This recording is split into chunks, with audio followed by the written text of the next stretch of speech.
special guest. This may come as a big surprise to everybody that is here tonight. But we have the Washington Secretary of State with us here tonight. Kim Wyman is here. So good to have you. Is John with you? He's not with you. He's working.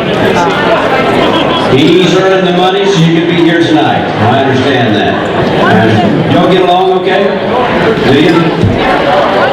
I just got a little bit, I got a little tip for you. And for anybody, is anybody else married? Is there anybody that is married that sometimes you get in an argument?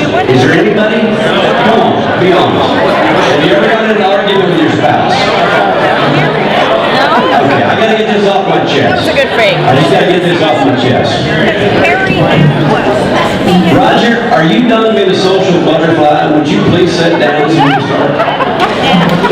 I didn't know I didn't do that.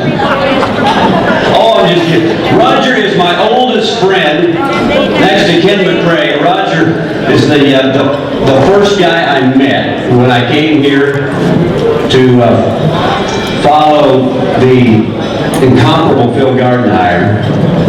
Roger and Claudia came up to me and said, if you need anything, you let us know. And that was the first conversation I think I had with anybody in Ellensburg when I got to town. So Roger, I appreciate it. So, with that said, after 14 years, I'm qualified to give you a hard time in front of everybody. But so, anyway, I want to get back to this real quick. We'll get on the program. I got to give you a tip. I got to give you a tip about getting along with your wife, because me and my wife, we had a knockdown drag out. We've had several of them. I'm not afraid to admit it. We're not where we need to be, but thank God we're not where we used to be. We're getting there, all right? And I love her. The reason they're not here is because back in Oklahoma, we've already started school 2 weeks ago. We have a sophomore in high school, and I wish they could be here, because this is family for me. This is really this is our second home, and I tell you that all the time, and I love you people. I love coming here because once this monster of a weekend gets going, I don't have a whole lot of time to visit and socialize. So I love coming here because we get to do a little bit of that. But so here's the tip that happened to me. I'd get so mad when we have a knockdown drag out, and I'd stomp and I'd cuss. Yes, I'm in the ministry, but I still cuss. And I'd fume and steam would come out my ears, and my wife, nothing would bother her. It was like nothing even happened. And this goes on for years, and I'm going, finally, I just said, what in the world? How can you not do something, throw something, say something? You're so calm. How do you do that when we have a fight? She said, it's easy. I said, what do you do? She said, I just go clean the bathroom. Yeah. What does cleaning the bathroom have to do with you staying calm? She said, I use your toothbrush.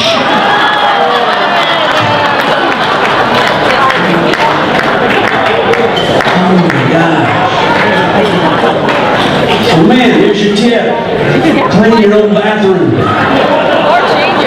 With that said, I would like to bring up the man who is going to induct our first honorees here tonight. I will say this, that he is responsible, or either way, like it or not, whether I'm here, whether you like it or not, he is responsible for bringing me here 14 years ago. He heard me announce the bull ride at Pendleton, and he knew I rode steers, and he's kind of partial to steer ropers, and thank God he is. But he's a man who I admire a lot, and I have a lot of appreciation for his dedication to this community, and as a cowboy and as a steer roper. I love his book. A couple years ago I got his book, and I read the whole thing between here and Tulsa on the plane. I couldn't put it down.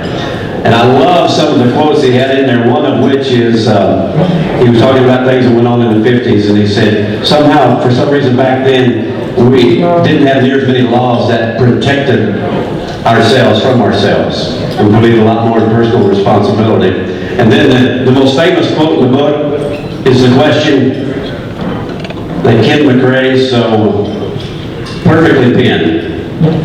What if the hokey pokey is what it's all about? Ladies and gentlemen, Ken Mcrae. Thank you, Justin. That was a very nice introduction. I had a good time knowing Justin, and he's a heck of a good guy, and he's a heck of a good announcer, and a heck of a good man. It's really nice to see this room full of people. Those of us on the Hall of Fame board are working to get this thing done so we have a big museum to put all of our artifacts and everything in, and it's really starting to work. So all of you, thank you for being here. The ladies I'm going to introduce tonight, Nell and Jan, were timers here for probably, well, over 20 years. A timer's job is a little bit under the radar. They don't get too much publicity except their name in the program. But their job is very, very essential to the rodeo. It's based on their reflexes and reaction time to exactly start that watch when the barrier flag pops and to exactly stop it when the flagger flicks his flag. We pay out thousands and thousands of dollars based on their knowledge and their reflexes and their concentration. There isn't much room for chatting or visiting or anything like that.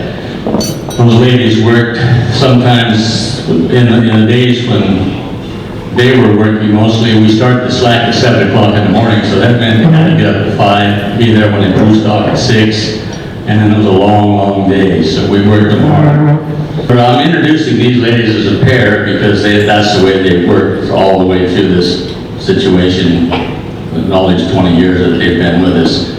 So they are going to be inducted individually, but they're going to come up here as a pair. Both Jan and Nell have risen to the top of their professions. They both timed the Conway River Circuit Rodeo numerous times. They both timed the National Circuit Rodeo numerous times, and they both timed National Final Rodeo in Las Vegas. So they have been accepted as the best of their peers there, and we appreciate that. Jan, I just can't imagine that anybody could have predicted that when we sat together in that Speech 101 class at WSU in the fall of 1954, that we'd be in this room doing what we're doing tonight. Jan is an Omak girl. She was raised, her family home was right across the river from the Omak Rodeo grounds, up on a cliff on the other side. She met and married my good friend Dave, and I was fortunate enough to be invited to be part of their wedding as an usher. And it just worked out that that coincided with my 21st birthday, a few days before that. So I used that newfound status to make sure that we had plenty of adult beverages on hand. It was a wonderful, wonderful situation. I didn't get to meet Nell until she came here to time the rodeo, but I did a little bit of research, and one of her childhood friends, I chatted with her a little bit. She told me that Nell had a ranch background, but she also told me that Nell was a very accomplished gymnast, and she could walk on her hands up and down stairs. Is that true, Nell? Wow. Back then. Well, we reserve the honor of inducting people into the Hall of Fame for people that have been very important to the Ellensburg Rodeo for a long time, and these ladies certainly qualify. I'd like to have both Jan and Nell come up here and receive your award, and congratulations.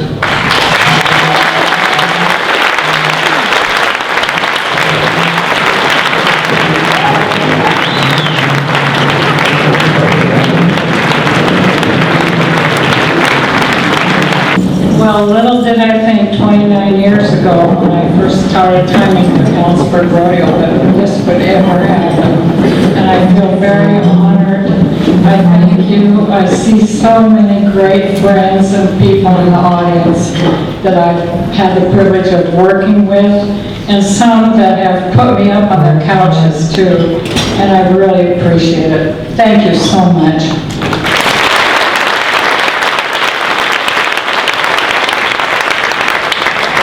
First off, I would just like to thank Ken. He has done a wonderful job, and all through the years, he made sure that we had a place to go and dinner served, whatever, and his family. Mary, thank you. Also, I have Steve that is here. I'm not sure where he's sitting. But Steve was always in that announcer stand, had our coffee, 7 o'clock, 6 o'clock in the morning. Here's your coffee, girls. Steve, I appreciate you. Also, I have an old friend here that I had no idea was going to be here. We grew up together in a little community of Wakanda. We used to ride horses together, sleigh ride together, amongst many other things. Bea, would you stand up?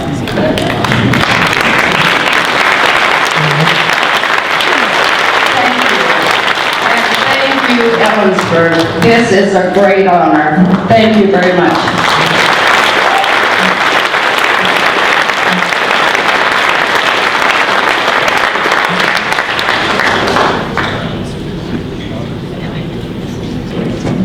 I don't know how many times those two girls saved me a lot of embarrassment. They would help me with locals, whether it was right here in the Kittitas Valley or anywhere in the Northwest, on locals' names, and they give me tidbits and they make me sound way smarter than I am. Not only that, but even though I'm from Oklahoma and I do really good with the Cherokee and the Osage and the Chickasaw town names, I'm not real good at Yakima or Umatilla. And they would help me with a lot of the town names from some of the contestants, and it was almost on a daily basis. So I appreciate you girls very much. We always enjoyed having you up there. You are professionals through and through. Appreciate that. Now, I'd like to bring up the next man that is no stranger to the microphone and no stranger to the cowboy world and to this community and the rodeo committee. I'd like to bring up a guy that can buy a horse, he can shoe a horse, he can auctioneer the horse, they can do it all under 15 minutes if you give him time to. Mr. Jack Wallace, come on up here and talk about our next two team.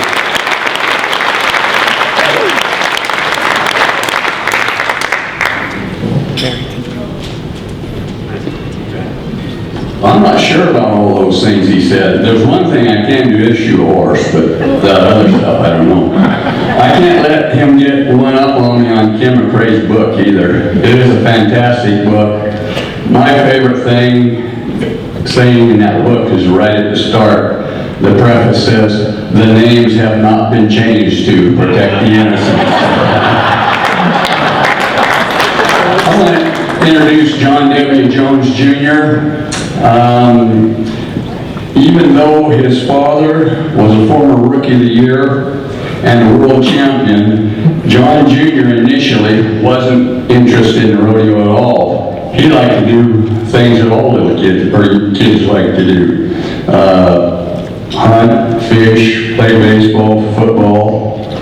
He did wrestle in high school, but the opportunity was always there for him to get into the rodeo business if he so desired. And that bug eventually did hit him, and when it did, he went with it with a vengeance. Both Johnny Jr. and John Sr. became Rookies of the Year, the first father and son to do that. And they were always world champions. They also were world champions in the steer wrestling, and they're both in the Professional Rodeo Hall of Fame. And John Sr. was the Rookie of the Year in 1956, which is the first year they had it. And that was when it was overall, it wasn't each individual event. So he was the Rookie of the Year, including all the events. John is from Morro Bay, California. He started competing in high school rodeo, where he was a tie down and steer wrestling champion of California in 1977 and 78. He went on to Cal Poly, where he was a star. Cal Poly at that time was the rodeo school in the country. You hear of southeastern Oklahoma and those in Texas now, but Cal Poly at that time, they were the king of the college rodeo. He studied farm management in college.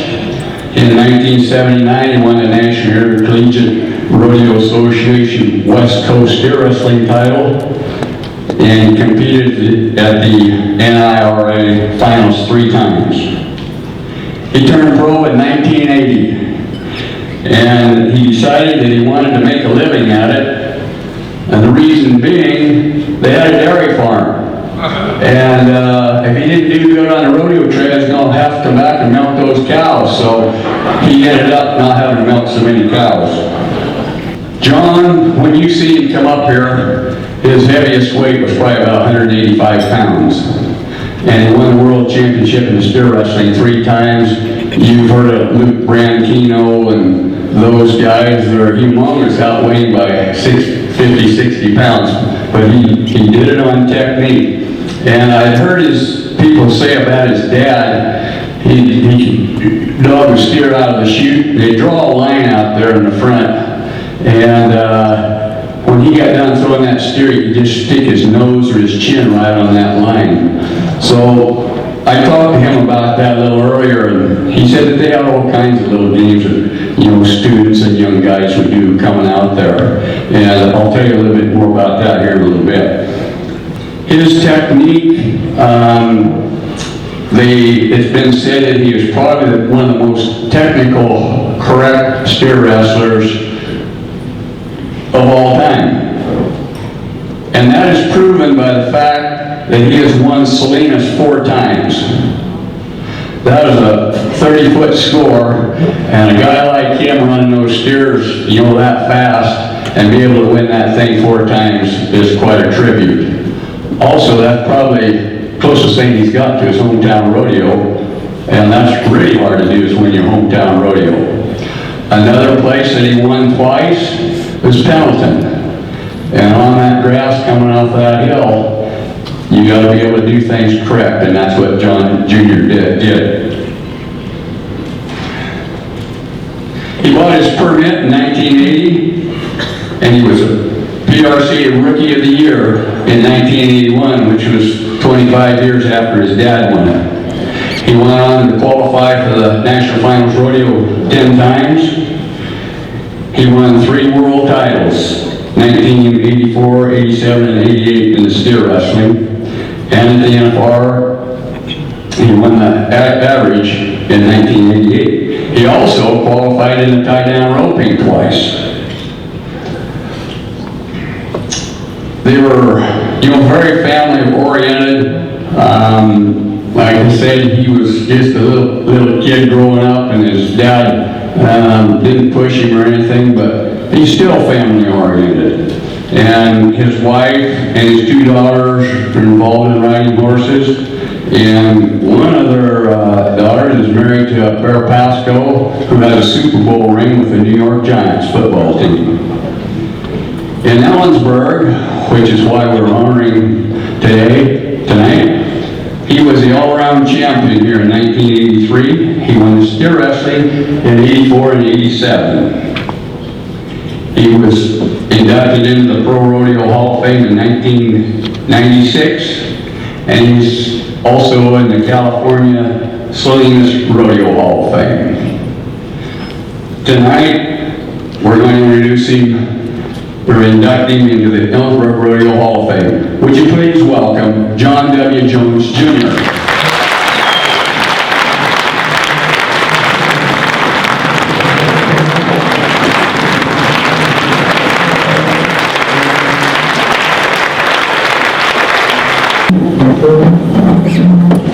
Thanks, Jack, for introducing me. For a minute there, I thought I was going to put my waders on because it was getting a little deep.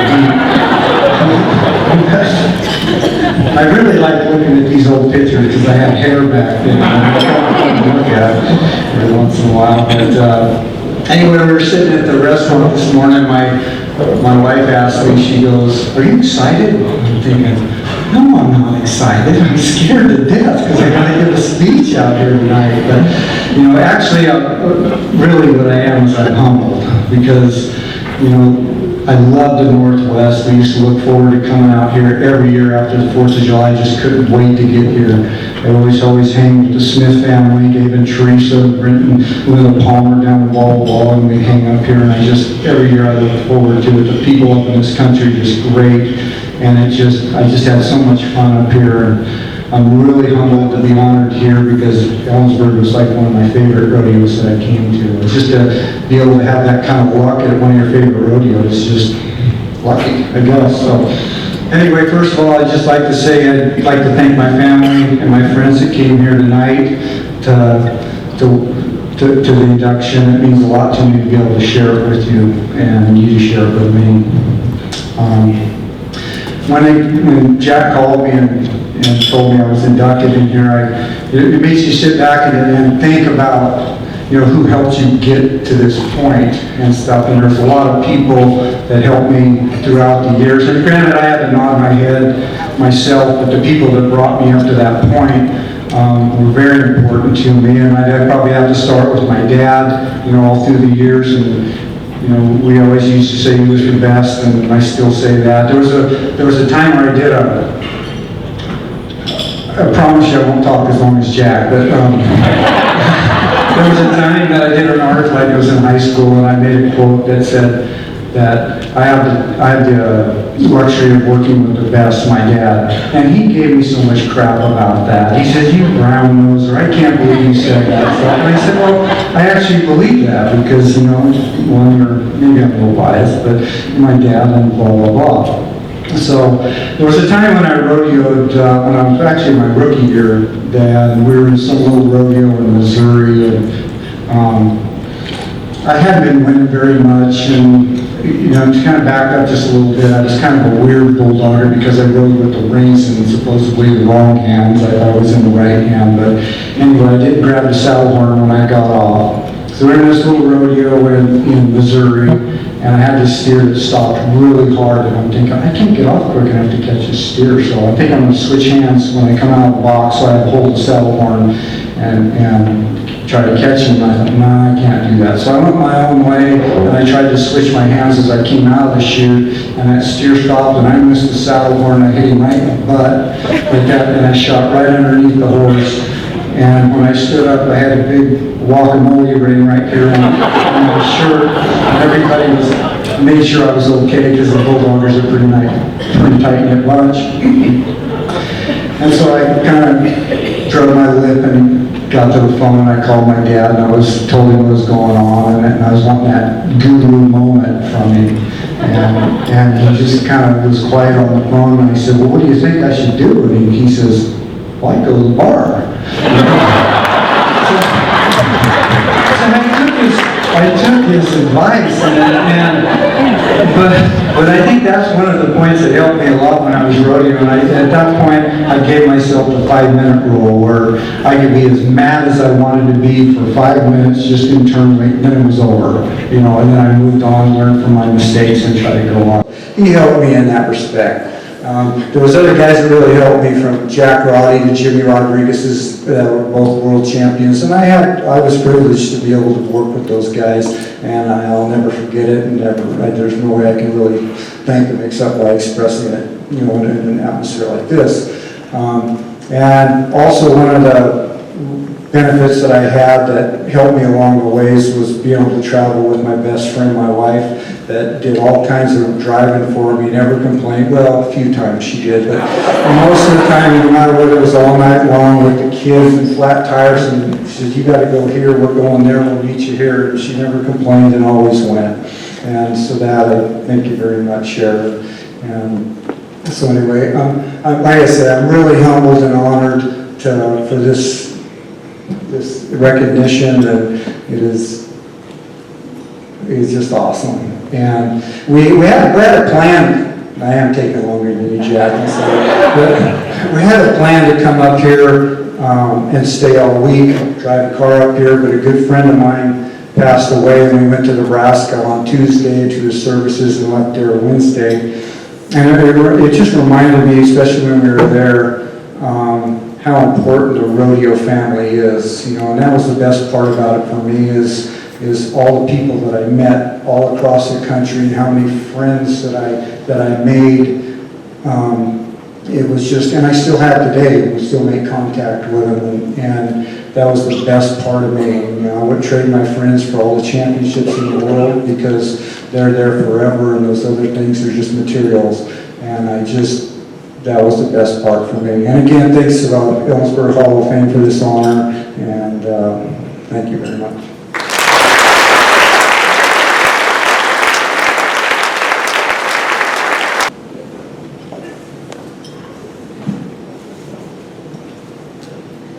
Without a doubt, one of the most classic guys the rodeo business has ever known. It's across the board. Everybody's opinion is the same. Privileged to have you and your family with us here tonight.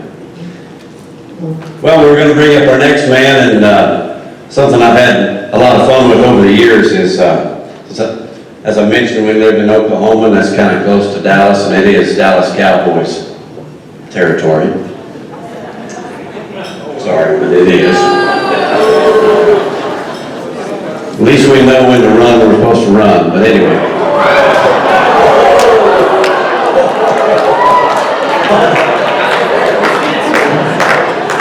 But I've had a lot of fun telling everybody that when the subject of football is brought up, and I talk about it back when I used to play, and you may not realize it, but I did catch a touchdown pass at Cowboy Stadium with the Dallas Cowboys one time.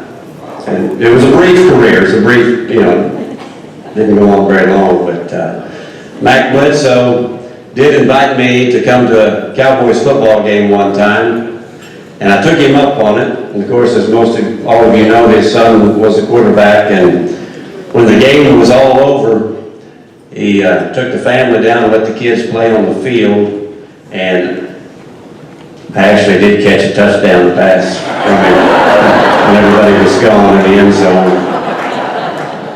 That was my pro career in a nutshell. But Mac, thank you for that.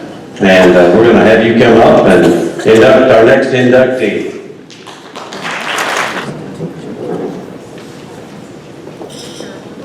It's kind of fun being in this room, sharing a microphone with Joel Smith. We were both kicked out of class in Miss Raniger's second grade room down in Lincoln School. And we were sitting in the hall saying to each other, you know, we ought to get to be friends because it's like we're going to go through a lot of this. And here we are slinging the bull at you. Vern Castro. Not really a household name. He was competing in rodeo with the likes of Jim Shoulders, Casey Tibbs, Dean Oliver, Bill Enderman, Deb Copenhagen, just to name a couple. But he was a vaquero cowboy from California, 5th generation, ranching family in California. Now he won world titles in team roping, 1942, and again 13 years later in 1955. In 1942, he tied for the world title with his brother because back then they were a team. But the headers competed against the heelers for world standings. And he and his brother were a team, so they had identical earnings, so they were tied for the championship. He won the all-around title at the Ellensburg Rodeo, 1947, 48, and 55. He retired from rodeo in 1957, and he left the earth in 1970. Now, those are the statistics about the guy. But I'd like to personalize it a little bit for you. He was the last of a dying breed of cowboys who were ranchers first. And then they chose to take the skills from the ranch into the rodeo arena to compete at what they did every day on their ranches.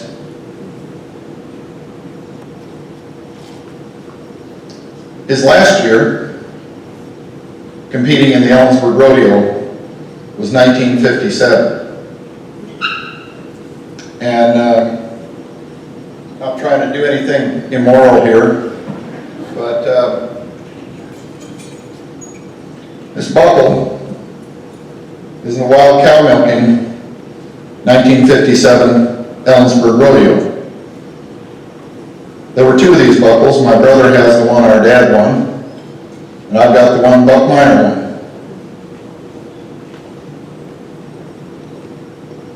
My dad competed against Vern Castro, and he defeated him in 57, Vern's last year. But Vern was the first one to congratulate Dad and Buck. It made me very humble to be asked to induct this man, because he truly was a piece of a dying breed. Ranchers who also rodeoed. Dad served for many years on the Ellensburg Rodeo Board, and he always shared one thing. It's the same thing Buck Miner shared with me when he served for years on the rodeo board. And it was very simple. That without the cowboys, you ain't got anything. Rodeo is 100% about the cowboys. Without the cowboys, here in Ellensburg, you got a really poorly designed football stadium with a dirt playing field. Without the cowboys, you've got nothing. And to further personalize Vern Castro, he would come to the Ellensburg Rodeo and he would win the all-around title, mostly because he was one of the few professional rodeo cowboys who would enter the wild cow milking. You all go to the rodeo. There aren't many of those PRCA guys that will even take a risk on trying to rope a ranch cow and then go wrangling around in the arena getting stomped on and beat up. I learned about that very personally myself, because in 1967, I was a starting tackle and captain of the UW Husky football team. And they gave us Sunday and Labor Day off from our two-a-day practices before we went into our season. So I hot-footed it back home Saturday night to get here in time for the Sunday show. And I got home Saturday night, all full of myself. I was a big, tough college football player, and got home. My dad informed me that he had been kicked by a cow the previous day out in Mcrae practicing with Buck. They actually practiced wild cow milking, if you can believe that. And Dad had gotten kicked by a cow and they were removing themselves from the rodeo. And I said, no, you're not. You already paid the entrance fee. I'm taking your place. And full of myself, the only time I actually entered the day show at the Ellensburg Rodeo as a contestant, 1967, in the cow milking as a mugger, thinking I was all tough honcho from the football world, went out in that stadium and got myself thoroughly stomped on. We did get a time, but we didn't place in anything, and we got beat up. And it made me appreciate the Vern Castros of this world. And I'm so proud that my heritage is in Ellensburg, and my heritage is in the Ellensburg Rodeo. because this Hall of Fame board has chosen to recognize into their Hall of Fame a guy by the name of Vern Castro. Not a household name, but a respected good man who was first and foremost a cattle rancher. And then second, he was a world-class competitor. And I believe that this Hall of Fame board is recognizing Vern Castro in the name of some guys whose names I'd like to throw out to you that should be standing here with Vern. Now, my list is not complete. I'm just thinking about my heroes growing up. Artie Shore, Bud McNeil. Tuffy, you know Bud. You tell jokes of the best of anybody at a roping. Floyd Miner, passing the tradition on down to Buck, then on to Brent, the other Miner kids, and now they got two of the third and fourth generation roping in the national finals. Tuffy Morrison, a rancher who also rodeoed. Smokey Kaiser and his son Sam. Paul Weaver.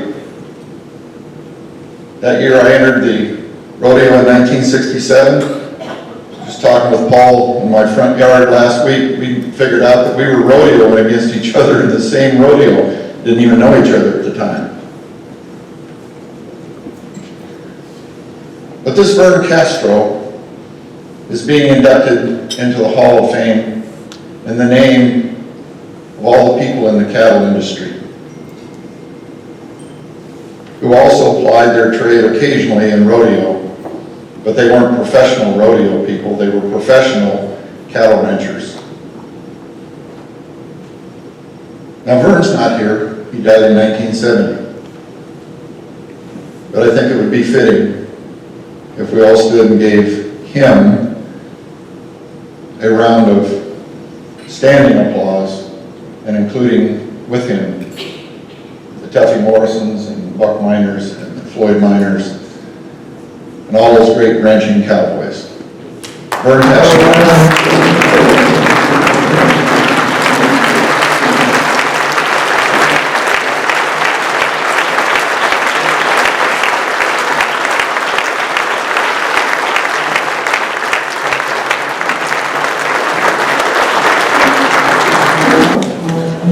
Well, congratulations to all of our inductees, and thank you to everybody that was here, especially the family. I'm sure a lot of you traveled a good many miles to be here to support them here tonight, so we appreciate that. And we're going to continue to be ahead of schedule here tonight and bring up one of the members of the board, the guy who is going to tell you what we're going to do the rest of the evening. If you would you please welcome and say thank you to Joe Smith for doing another great job.